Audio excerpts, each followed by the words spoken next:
नमस्कार दोस्तों, 1 अक्टूबर की रात को इजराइल के देश में आसमान में कुछ ऐसा नजारा दिखाई दिया। तो कैसे हैं आप लोग? हेलो गाइज, हाल ही में ध्रुव राठी ने एक और न्यू वीडियो अपलोड करी है। कुछ न्यूज मीडिया के हवाले से पता चला है कि ईरान ने इजराइल पे बहुत बड़ा हमला कर दिया है। दोस्तों, वीडियो अंत तक देखना, वीडियो बहुत ही इंफॉर्मेटिव है। तो चलिए शुरू करते हैं। नमस्कार दोस्तों, 1 अक्टूबर की रात को इजराइल के देश में आसमान में कुछ ऐसा नजारा दिखाई दिया। ये कोई पटाखे नहीं थे, ये मिसाइल्स थी। 180 से ज्यादा बैलिस्टिक मिसाइल्स जो इजराइल के ऊपर छोड़ी ईरान के देश ने। इन मिसाइल्स को लॉन्च करने का ऑर्डर सीधा ईरान के हेड ऑफ स्टेट और supreme leader Ayatollah Ali Khamenei ने दिया था। ईरान की IRGC Islamic revolutionary guard corps, जो कि इनकी आर्मी का एक हिस्सा है, उनके अनुसार 90% से ज्यादा मिसाइलों ने अपना टारगेट सक्सेसफुली हिट किया। लेकिन दूसरी तरफ इजराइल देश का कहना है कि ज्यादातर मिसाइलें एक्चुअली में इंटरसेप्ट कर ली गई थी इजराइल के एयर डिफेंस सिस्टम के द्वारा। इन मिसाइल्स की वजह से जो तबाही मची, उसकी कई इमेजेस सामने आई। ये क्रेटर्स आप देख सकते हैं। एक ये देखिए 30 फीट गहरा क्रेटर मोसाद के हेडक्वार्टर्स के एकदम बाहर। सदर्न इजराइल में एक नेगेव का रेगिस्तान है जहां पर इजराइल का बड़ा मिलिट्री बेस है। कई सारी मिसाइल्स वहां जाकर भी लगी। हालांकि इजराइल का कहना है कि उनको मिनिमल डैमेज पहुंचा है इस हमले से, लेकिन फिर भी इजराइल के प्रधानमंत्री नेतन्याहू का कहना है कि वो इसका जवाब देंगे।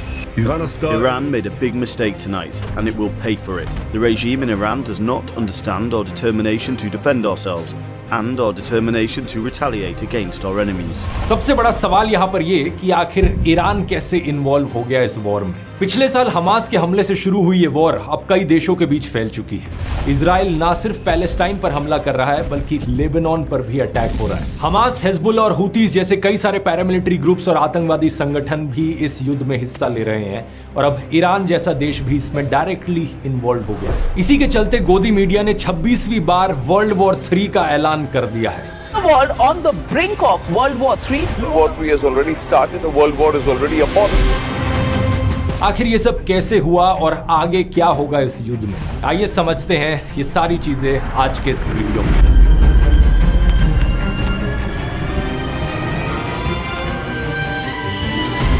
ये बात सच है कि इस वॉर में कई सारे देश इन्वॉल्व हो चुके हैं, और अगर हालात इसी तरीके से बिगड़ते रहे तो ये धीरे धीरे एक रीजनल वॉर बन सकती है मिडिल ईस्ट में। लेकिन इसे वर्ल्ड वॉर 3 कहना ये एक बहुत बड़ा मजाक है। ऐसा मैं क्यों कह रहा हूं? क्योंकि ये पहली बार नहीं है कि ईरान के देश ने इजराइल के देश पर हमला किया हो इस साल। कुछ ही महीने पहले की बात है, 13 अप्रैल को 300 से ज्यादा ड्रोन्स और मिसाइल्स की बौछार हुई इजराइल के ऊपर। अगर आप टोटल मशीनरी डिप्लॉयड के मामले में देखोगे तो ये अप्रैल वाला हमला अभी के अक्टूबर वाले हमले से कहीं ज्यादा बड़ा था। करीब 170 ड्रोन्स, 30 क्रूज मिसाइल्स और 110 बैलिस्टिक मिसाइल्स इजराइल के ऊपर छोड़ी गई। बस वो अलग बात है कि हमारे न्यूज चैनल्स उस वक्त नरेंद्र मोदी का प्रचार करने में बिजी थे, क्योंकि इलेक्शन सीजन चल रहा था। नहीं तो ये अप्रैल वाला हमला कई मायनों में अनोखा था। ये कई दशकों में पहली बार था कि किसी और देश ने इजराइल के ऊपर हमला किया हो। इससे पहले साल 1991 की गल्फ वॉर में था कि सद्दाम हुसैन के इराक ने मिसाइल्स छोड़ी थी इजराइल के ऊपर। लेकिन अभी अप्रैल में क्या कारण था ईरान ने यह हमला किया? ईरान कहता है रिवेंज, रिटेलिएशन। करीब 2 हफ्ते पहले 1 अप्रैल के अराउंड इजराइल ने एयर स्ट्राइक करी थी सीरिया देश की कैपिटल सिटी दमास्कस में। इस एयर स्ट्राइक में ईरान के 7 अफसरों की जान चली गई, जिसमें ईरान एम्बेसी के एक टॉप जनरल भी शामिल थे। अब जाहिर सी बात है, किसी भी देश के अगर आर्मी ऑफिसर्स मारे जाएंगे तो कोई भी देश खुश नहीं होगा, और यहाँ तो एम्बेसी पर बम गिराया गया। तो अगला सवाल आपके मन में उठेगा कि आखिर इजराइल ने ये एयर स्ट्राइक क्यों करी? इजराइल ने कहा कि ये कोई एम्बेसी नहीं थी, ये एक मिलिट्री बिल्डिंग थी, और जिस ऑफिसर को मारा गया वो हिजबुल्लाह के साथ बड़े क्लोजली लिंक्ड था। ये हिजबुल्लाह क्या है और इसका ईरान से क्या लिंक है, इसकी बात आगे वीडियो में करते हैं। लेकिन इससे पहले समझते हैं थोड़ी टेक्निकल डिटेल्स इजराइल के डिफेंस सिस्टम के बारे में। जब अप्रैल में हमला हुआ था इजराइल के ऊपर, तो इजराइल की एलाइड कंट्रीज ने भी इजराइल की मदद करी थी, जैसे कि अमेरिका, यूके और इवन जॉर्डन। करीब 80 ड्रोन्स और 6 बैलिस्टिक मिसाइल्स को तो अमेरिका ने ही मार गिराया था। ब्रिटिश रॉयल एयरफोर्स के टाइफून फाइटर जेट्स ने भी कई सारे ड्रोन्स को मार गिराया, और इजराइल के अपने F-35 स्टेल्थ फाइटर जेट्स ने भी 30 में से 25 क्रूज मिसाइल्स को रोक दिया। अगर आप नक्शे पर देखोगे तो ईरान और इजराइल के देश एक्चुअली में काफी दूर हैं एक दूसरे से। इन दोनों देशों के बीच में शॉर्टेस्ट डिस्टेंस डिस्टेंस करीब 1000 किलोमीटर का है। तो अगर ड्रोन से हमला करता है ईरान इजराइल के ऊपर, तो एक ड्रोन को ईरान से इजराइल तक जाने में करीब 2 घंटे का समय लगता है। यही कारण कि अगर इंटेलिजेंस सिस्टम अच्छा है तो बड़ी आसानी से प्रोटेक्ट किया जा सकता है। इजराइल के ऑन ग्राउंड डिफेंसेस की अगर बात करें तो इनका आयरन डोम सबसे जाना माना डिफेंस सिस्टम है। इसकी लिमिट है 10 किलोमीटर की हाइट और 70 किलोमीटर का डिस्टेंस। अगर इतनी दूर से रॉकेट फेंका जा रहा है तो आयरन डोम बचा लेगा। हालांकि इसका नाम जरूर डोम है, लेकिन ये कोई शील्ड नहीं है जो इजराइल के आसमान में लगी हुई है। ये एक मिसाइल सिस्टम है जो रॉकेट्स को डिटेक्ट करता है जो गिरने वाले हैं, और उनके गिरने से पहले उन रॉकेट्स को अपनी मिसाइल छोड़कर फोड़ देता है। इसी चीज को इंटरसेप्शन कहा जाता है। ये शब्द आप कई जगहों पर देखोगे जब आप इसकी खबरें पढ़ोगे। तो आयरन डोम सिर्फ शॉर्ट रेंज रॉकेट्स को इंटरसेप्ट करता है। अगर और दूर से कोई मिसाइल फेंकी जा रही है तो उसके लिए इजराइल के पास 2 और डिफेंस सिस्टम्स हैं। एक है डेविड स्लिंग जो मीडियम से लॉन्ग रेंज मिसाइल्स के लिए है, 15 किलोमीटर की हाइट और 300 किलोमीटर तक का डिस्टेंस। लेकिन ईरान का देश तो 1000 किलोमीटर दूर है। तो जो बैलिस्टिक मिसाइल्स ईरान ने अपने अक्टूबर के हमले में फेंकी, उनसे ना तो आयरन डोम प्रोटेक्ट कर सकता है ना ही डेविड स्लिंग। उन मिसाइल्स को इंटरसेप्ट करने के लिए एक तीसरा डिफेंस सिस्टम है जिसका नाम है एरो सिस्टम। एरो 3 के पास इजराइल की सबसे टॉप लेवल की डिटेक्शन रेंज है, 2400 किलोमीटर की रेंज और 100 किलोमीटर का ऑल्टीट्यूड। ऑलमोस्ट स्पेस तक से कोई मिसाइल आ रही होगी तो उसे भी एरो सिस्टम डिटेक्ट कर सकता है। अप्रैल में हुए हमले में एक बैलिस्टिक मिसाइल को इंटरसेप्ट किया था एरो 3 सिस्टम ने, जिसे वीडियो पर कैप्चर किया गया। ये मिसाइल अर्थ की एटमॉस्फेयर के बाहर थी। इस वीडियो में आप देख सकते हो, बड़ा ही कमाल का वीडियो है ये। तो सुनने में तो बहुत ही सेफ और सिक्योर सिस्टम लगता है। ये सब देखकर आपको लगेगा कि यार किसी भी हालत में कुछ भी हो जाए इजराइल के ऊपर, इजराइल का देश हमेशा प्रोटेक्टेड ही रहेगा, लेकिन ऐसा है नहीं। इन सारे डिफेंसिव सिस्टम्स का सबसे बड़ा पॉइंट ऑफ फेलियर है पैसा। इन सारे सिस्टम्स को ऑपरेट करना बहुत बहुत ज्यादा महंगा है। जैसा मैंने बताया, किसी भी मिसाइल को अपने देश के ऊपर गिरने से रोकने के लिए ये सभी डिफेंस सिस्टम्स क्या कर रहे हैं, एक और मिसाइल छोड़ रहे हैं जो उस मिसाइल को फोड़ेगी। तो ये आयरन डोम का सिस्टम जो अपनी तरफ से मिसाइल छोड़ता है उसका नाम है तामीर मिसाइल। एक मिसाइल की कॉस्ट है $50,000। दूसरा इनका डेविड स्लिंग जो अपनी तरफ से मिसाइल छोड़ता है, उस मिसाइल की कॉस्ट है $1 मिलियन पर मिसाइल। और सबसे भयानक इनका एरो सिस्टम जो अपनी तरफ से मिसाइल छोड़ता है, उसकी कॉस्ट आती है कई $मिलियन पर मिसाइल। अप्रैल में जब इजराइल के ऊपर हमला हुआ था तो सिर्फ एक दिन का खर्चा इनके लिए करीब $200 मिलियन का आया था। इमेजिन करके देखो, इनके पास अनलिमिटेड सप्लाई नहीं है मिसाइल्स की। अगर हद से ज्यादा बैलिस्टिक मिसाइल्स इजराइल के ऊपर छोड़ी जाएंगी तो इनके ये डिफेंस सिस्टम्स फेल हो जाएंगे,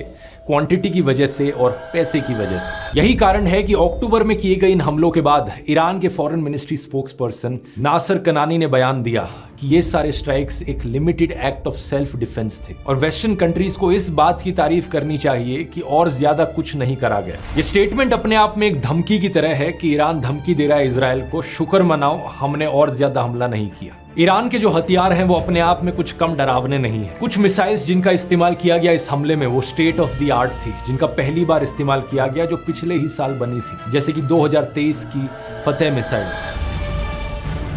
बीबीसी के द्वारा निकाली गई इस फोटो में आप देख सकते हैं इनकी सभी मिसाइल्स की कैपेबिलिटीज। लॉन्गेस्ट रेंज मिसाइल्स इनकी शहाब 3 है, 2000 किलोमीटर से ज्यादा की रेंज है। जो मिसिंग है इस नक्शे से वो है 2023 की फतेह मिसाइल्स। ये हाइपरसोनिक बैलिस्टिक मिसाइल्स की कैटेगरी में आती हैं। हाइपरसोनिक मतलब स्पीड ऑफ साउंड से भी ज्यादा तेज। ये 18,000 किलोमीटर प्रति घंटे की स्पीड से उड़ सकती हैं, जो कि 15 गुना ज्यादा होता है स्पीड ऑफ साउंड से। यानी कि कुछ मिनटों का ही समय लगेगा ईरान से इजराइल तक पहुंचने में। We are able to precisely hit any target within the range of 870 miles, and there exists no system that can rival or counter this missile. बहुत से लोग यहाँ पर रॉकेट्स और मिसाइल्स को एक दूसरे से कंफ्यूज कर देते हैं। ये दोनों शब्द सुनने में एक दूसरे से काफी सिमिलर हैं, लेकिन असलियत में बहुत अलग है एक दूसरे से। हमास के द्वारा जो रॉकेट्स फेंके जाते हैं इजराइल की तरफ, उनका साइज काफी छोटा होता है। वो जमीन से फेंके जाते हैं एक प्रोजेक्टाइल में, यानी अंदाजा लगाया जाता है कि वो कहां पर गिरेंगे।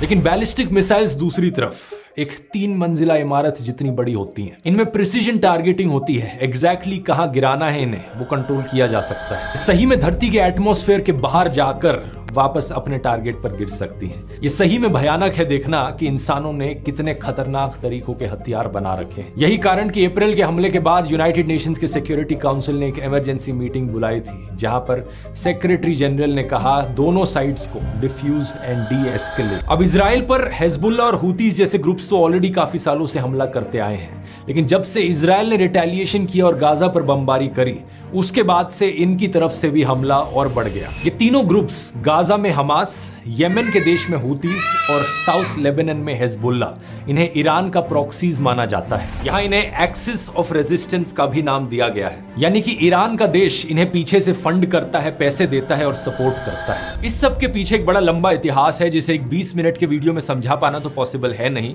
लेकिन अगर आपको किसी स्पेसिफिक चीज को लेकर डाउट है या फिर आपको कोई कॉन्सेप्ट ढंग से समझ में नहीं आता, तो मैं सजेस्ट करूंगा यहाँ पर चैट जीपीटी का इस्तेमाल करके देखो। ये सबसे फास्टेस्ट तरीका है आपके मन में जो भी सवाल हो, जो भी डाउट हो, उसे आंसर करने का। लेकिन सिर्फ यही नहीं, चैट जीपीटी आज के दिन एक बहुत ही पावरफुल टूल बन गया है, जिसका आप इस्तेमाल कर सकते हो अपनी डेली लाइफ में, घर के कामों में, स्कूल के कामों में या अपनी जॉब में अपनी प्रोडक्टिविटी और एफिशिएंसी को कई गुना बढ़ाने के लिए। यही चीज आपको सिखाने के लिए मैंने एक बहुत ही डिटेल्ड कॉम्प्रिहेंसिव कोर्स बनाया है चैट जीपीटी को मास्टर करने के ऊपर। 8.5 घंटे से ज्यादा का ये कोर्स है, जिसमें आप अपने आप को अपस्किल कर सकते हैं आर्टिफिशियल इंटेलिजेंस की इस फील्ड में। इस स्क्रीन पर आप कुछ लेटेस्ट रिव्यूज देख सकते हैं लोगों के, जिन्होंने इस कोर्स को लिया और उनका क्या फीडबैक रहा। इस कोर्स में मैं टाइम टू टाइम नए लेसन्स भी ऐड करते रहता हूं, जब भी इस टेक्नोलॉजी में कोई नई इंप्रूवमेंट आती है, और ये सारे अपडेट्स कंप्लीटली फ्री होते हैं। आपको बस वन टाइम परचेज करना है। अगर आपने अभी तक ज्वाइन नहीं किया है तो कूपन कोड इस्तेमाल कीजिए YES43 43% ऑफ पाने के लिए।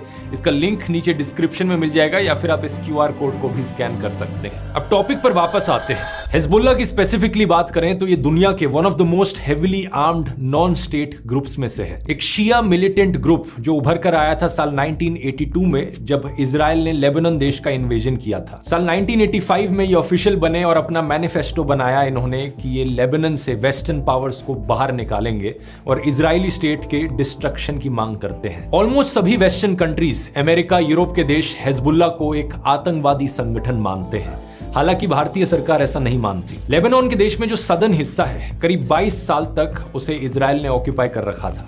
हिजबुल्ला ने ही एक्चुअली में साल 2000 में इजराइल को वहां से धकेल कर निकाला था। साल 2006 में हिजबुल्ला और इजराइल के बीच में एक और जंग हुई थी, जो करीब 34 दिन तक चली, लेकिन इस जंग को दोनों में से कोई भी नहीं जीता था। अगर आप लेबनान के देश में नक्शे पर देखोगे तो एक्चुअली में काफी बड़ा एरिया हिजबुल्ला के कंट्रोल में है। ये पैरामिलिट्री ग्रुप एक्चुअली में कई मायनों में लेबनान की खुद की आर्मी से ज्यादा पावरफुल है। Some countries classify Hezbollah as a terror group. More powerful than the state and more armed than the Lebanese army itself. आज के दिन हिजबुल्ला और इजराइल के बीच जो वॉर है, ये काफी ओपनली चल रही है पिछले कई महीनों से। 7 अक्टूबर 2023 को हमास ने इजराइल पर हमला किया था, जिसकी वजह से ये सारी वॉर शुरू हुई, और उसके अगले ही दिन 8 अक्टूबर 2023 से हिजबुल्ला ने ऑफिशियली एक स्टेट ऑफ वॉर डिक्लेयर कर दी थी इजराइल के खिलाफ। दूसरी तरफ अगर हुतीज की बात करी जाए, इनकी शुरुआत 1990s में हुई थी। इसके पीछे कारण था शिया मार्जिनलाइजेशन और बढ़ता हुआ फॉरेन इन्फ्लुएंस येमेन के देश में। हुतीज को भी कई सारे देशों के द्वारा एक आतंकवादी संगठन माना जाता है, और ये येमेन की सरकार के ऑपोजिशन में रहे हैं। इंटरेस्टिंगली हुतीज को भी इंडियन सरकार एक आतंकवादी संगठन नहीं मानती। ईरान के अलावा कहा जाता है कि रशिया भी हुतीज की फंडिंग करता है, और सऊदी की जो गवर्नमेंट है, सऊदी अरेबिया येमेन के बॉर्डर पर है। सऊदी अरेबिया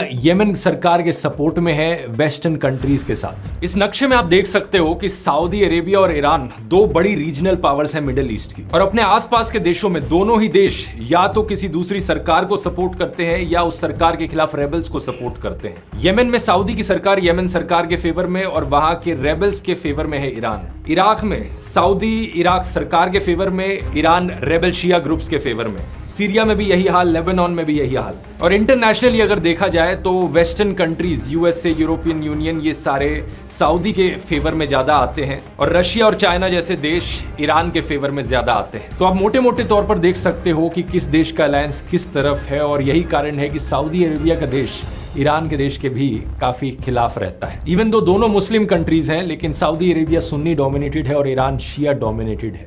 इस चीज की बात मैंने इस वाले वीडियो में करी थी। इजराइल पैलेस्टीन के अभी के युद्ध की शुरुआत हुई थी पिछले साल अक्टूबर में, जब हमास ने हमला किया था इजराइल के ऊपर। उसकी बात मैंने इस वाले वीडियो में करी थी। उसके बाद इजराइल ने रिटेलिएशन किया, गाजा में इन्वेड कर दिया। गाजा में इतनी भयानक बमबारी करी इजराइल ने कि आज वो जगह रहने लायक बची नहीं है। दुनिया में ज्यादातर देशों ने जेनोसाइड करके पुकारा है उसे। 7 अक्टूबर 2023 और 22 सितंबर 2024 के बीच में 41,431 पैलेस्टीनियन लोग मारे जा चुके हैं ऑन रिकॉर्ड। इनमें से आधे से ज्यादा बच्चे और औरतें हैं। 2 मिलियन से ज्यादा लोग डिस्प्लेस हो चुके हैं। जोनाथन ग्लेजर, एक ज्यूइश फिल्म डायरेक्टर जिन्होंने पिछले साल ऑस्कर जीता अपनी होलोकॉस्ट के ऊपर एक फिल्म के लिए, उन्होंने एक स्टेटमेंट दी। अवार्ड एक्सेप्ट करते हुए उन्होंने कहा कि होलोकॉस्ट के जख्मों के नाम पर जिस तरह एक दूसरे समूह को टॉर्चर किया जा रहा है, इस किस्म की ज्यूइशनेस को मैं नकारता हूं। Our film shows where dehumanization leads at its worst. Right now we stand here as men who refute their Jewishness and the Holocaust being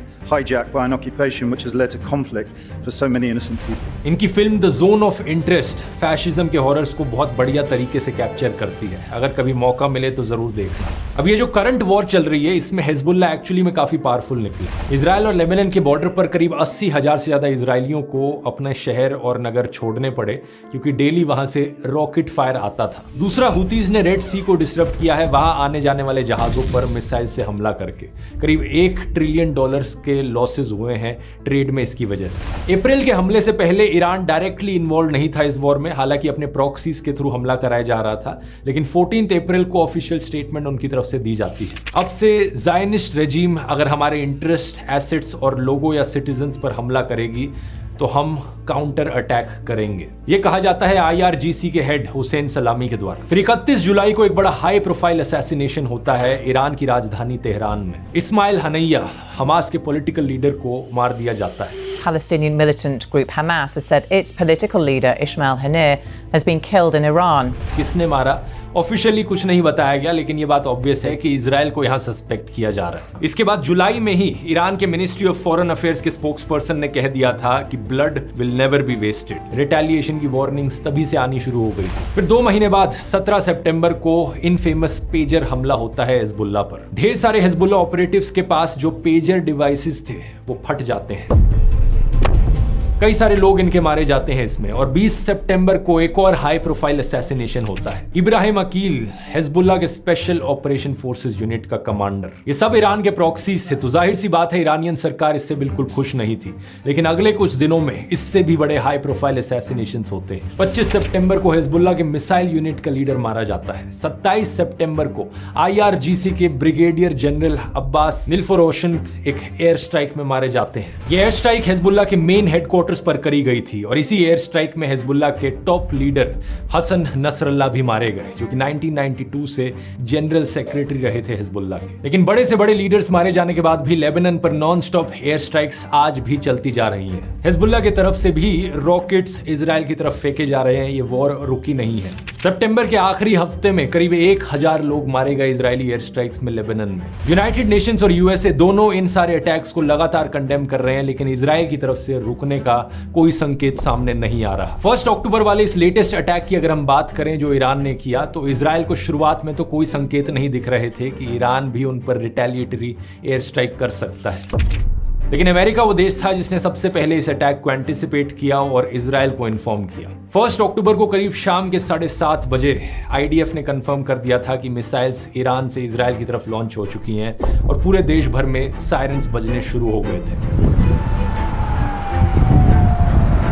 Iran की एक न्यूज एजेंसी है, उन्होंने IRGC को साइट करते हुए कहा कि इस हमले के पीछे रीजन है कि हिजबुल्लाह के लीडर को मारा गया था। क्योंकि इजराइल ने वो लेबनान पर स्ट्राइक्स करी थी जिसमें हिजबुल्लाह के लीडर्स मारे गए, इसलिए अब ईरान उसका रिटेलिएशन कर रहा है। ईरान का यह हमला दिखने में जरूर खौफनाक लगा हो, लेकिन फॉर्चुनेटली इसमें सिर्फ एक ही इंसान मारा गया, एक पैलेस्टीनियन इंसान वेस्ट बैंक में। लेकिन इसके बावजूद भी इजराइल के मिनिस्टर ऑफ फाइनेंस ने धमकी दी कहते हुए जैसे गाजा, हिजबुल्लाह और लेबनान का हाल हुआ है, ईरान भी इस मोमेंट को रिग्रेट करेगा। इनके प्रधानमंत्री बेंजामिन नेतन्याहू ने भी कहा कि ईरान ने एक बहुत बड़ी गलती करी है और इजराइल रिटेलिएट करेगा। איראן עשתה הערב טעות גדולה. את נחישותנו להגן על עצמנו ואת נחישותנו לגמול לאויבינו. तो कुल मिला के बात यही है कि यहाँ एक के बाद एक रिटेलिएशन चल रहा है। कोई यहाँ इसका बदला ले रहा है, कोई वहां वहां उसका बदला ले रहा है और मारे जा रहे हैं यहाँ पर मासूम आम लोग। यूनाइटेड नेशंस के सेक्रेटरी जनरल एंटोनियो ग्यूतरेस ने भी ऐसी ही एक स्टेटमेंट दी, ओवरऑल कॉन्फ्लिक्ट को कंडेम किया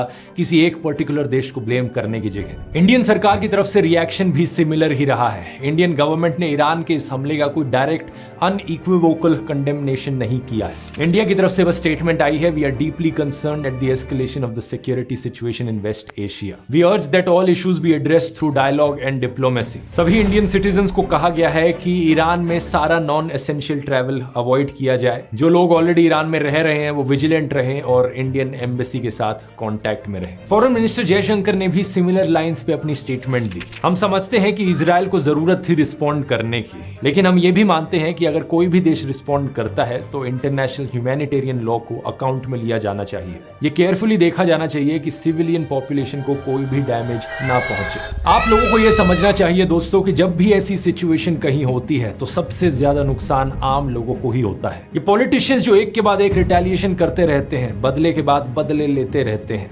अक्सर खुद की जनता भी इन्हें सपोर्ट नहीं करती। इन सरकारों के टिट फॉर टैट अप्रोच को देखकर महात्मा गांधी जी की एक लाइन बड़ी अच्छी फिट बैठती है यहाँ पर, An eye for an eye only ends up making the whole world blind। अगर इस वॉर को और फैलने से रोकना है तो महात्मा गांधी जी की दिखाई गई राह पर ही हमें आगे बढ़ना होगा। कई लोग इन सारी वॉर्स के पीछे वेपन्स माफिया को भी जिम्मेदार ठहराते हैं, वो हथियार बनाने वाली कंपनीज जो इंटरनेशनली अपने हथियार बेचती है, और अगर दुनिया में कोई वॉर नहीं होगी तो उनके हथियार कोई खरीदने वाला भी नहीं रहेगा। इसी वेपन्स माफिया को मैंने इस वाले वीडियो में एक्सपोज किया है, यहाँ क्लिक करके देख सकते हो। बहुत बहुत धन्यवाद।